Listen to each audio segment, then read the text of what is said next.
What's up, y'all? I wanted to do a little prospect breakdown here.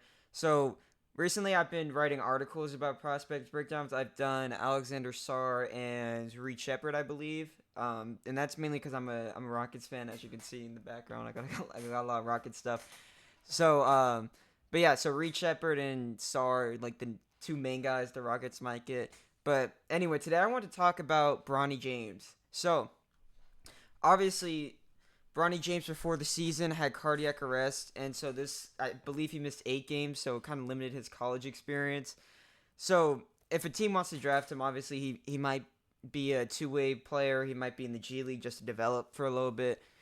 But his averages throughout the year, he averaged 5 points, 3 boards, 2 assists, 1 steal, shot the ball 36.6% from the field, 26.7% on threes, 67.6% on free throws.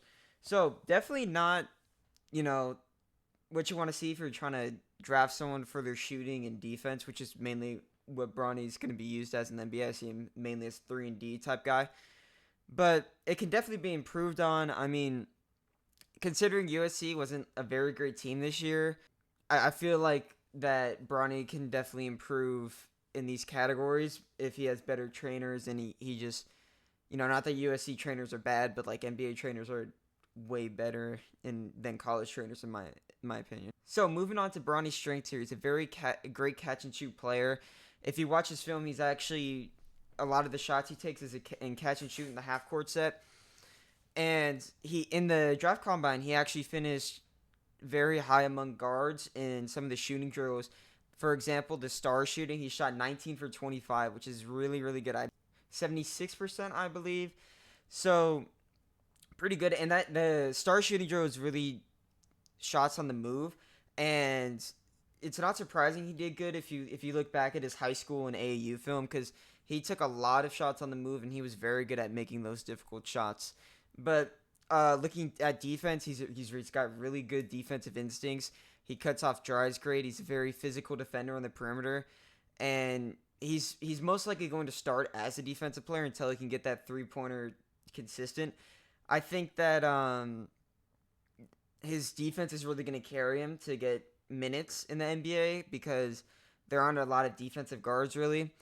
But he's also very smart, just like his dad LeBron. I mean, he definitely got those genetics, but he knows where to be, when to be on defense, and he knows how to predict offensive players really well.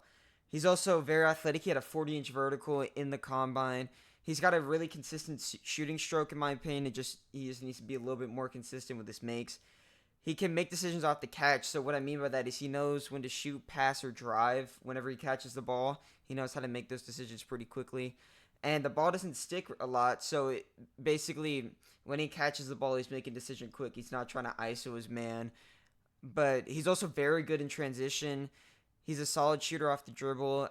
So those two things kind of go hand in hand. You shoot a lot of shots off the dribble in transition, but he's also a really good finisher in transition. If you watch some of his highlights at USC, a lot of his finishes at the rim came from transition buckets, and we're going to get into that a little later with his weaknesses.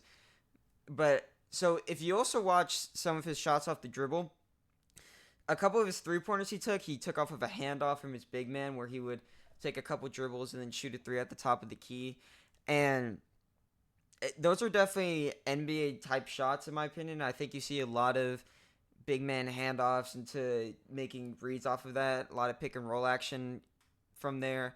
But he's also anytime he shoots the ball, he's very balanced, which is very very important in my opinion. He's not swaying one way or the other when he shoots the ball, so that can help a lot with trying to get his shot more consistent, and that's why I think that his consistent shooting stroke is just there.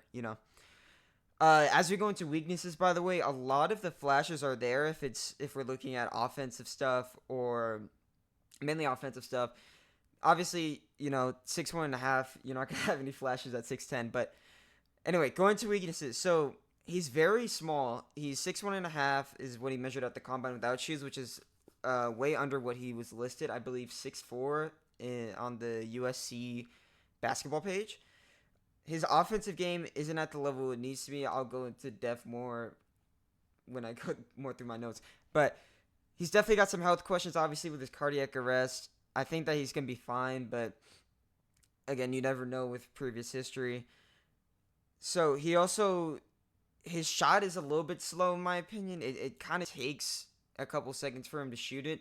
And on top of that, if you watch some of his film, he actually has one of the problems I used to have as a basketball player and that I'm still trying to work on is that he doesn't catch the ball low. He kind of catches it straight up and then he has to get low to get ready to a shot. And that takes more time. And, by that time, you can, at the NBA level especially, you can get either blocked or it can very solid contest from the defender can happen.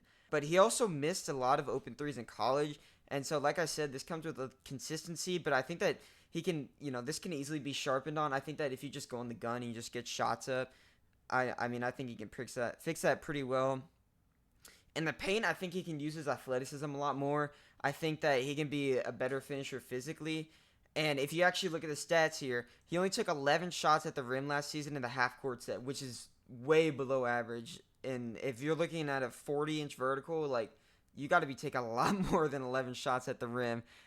But anyway, moving on.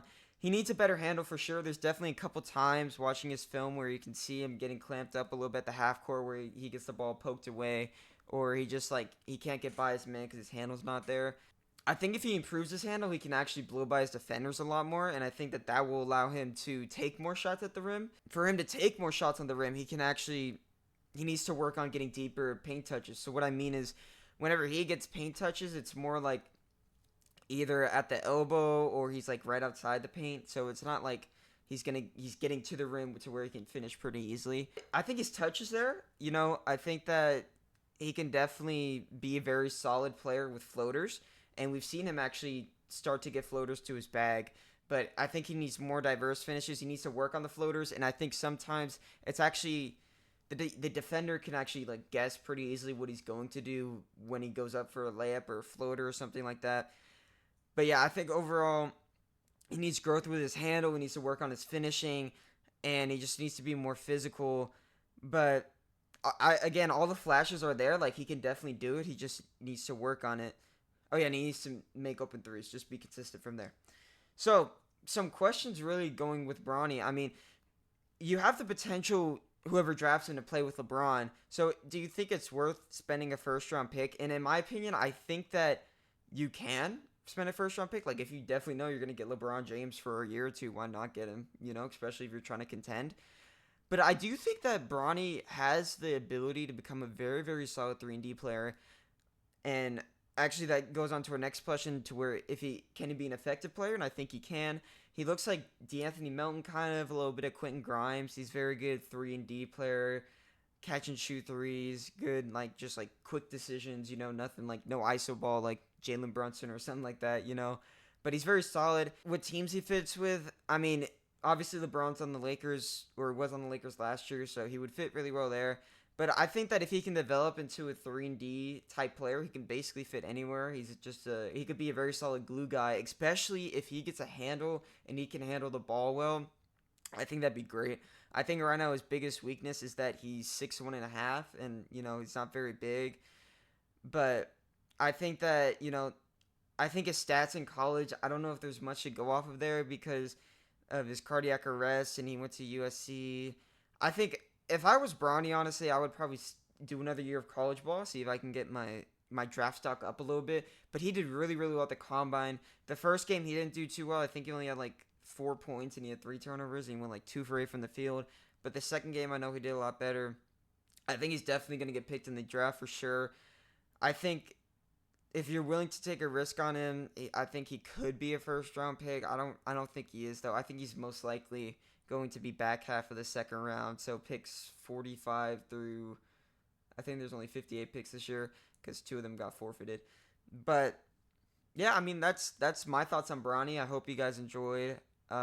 Make sure you guys check out my links in the description. Make sure you guys like, subscribe, and yeah, I'll see you guys in the next one.